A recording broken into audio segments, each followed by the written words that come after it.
شايفين هذا التعليق؟ في بحصة بحنجرتي بدي بقى. أنا بقيت قبل المرة بس بدي بقى اليوم على فيديو. أول شغلة، اللي بيعلق على الشوام إنهم بيمطوا، تعالوا لهون. كلكم تعالوا لهون، لأنه أنا تعرفت على لوادقة وطلعوا هن أصل المطة بيمطوا. وليش شو بيمطوا؟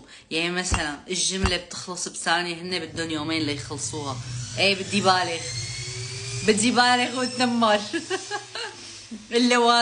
اللوادقة بيمطوا. لا والله انا ما بعرف على فكرة ابدا ابدا ابدا لوادقة بحياتي. بس اذا جيت على المانيا تعرفنا على كم عائلة واستغربت انه كتير بيمطوا كتير. يعني ليش نحن اخذين الصيت؟ كتير اتضايقت انه الصيت لإلنا بس الفعل لإلهم والله. فوقت جيت لهون على المانيا وسمعت كيف اللوادقة بيحكوا، فحسيت حالي مغدورة. انه ليش نحن بتمسخروا علينا انه بنمط وهن اصل المطة.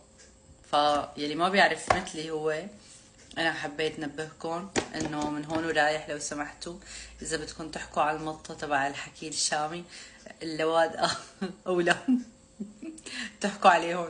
تمام، يلا نشوف. انا ما متخانقه معكم، بالعكس انا والله بحب اللوادة عن جد. بس هي الحقيقة يلي مخبينا عنا اجدادنا، اكتشفتها انا وقت جيت لهون.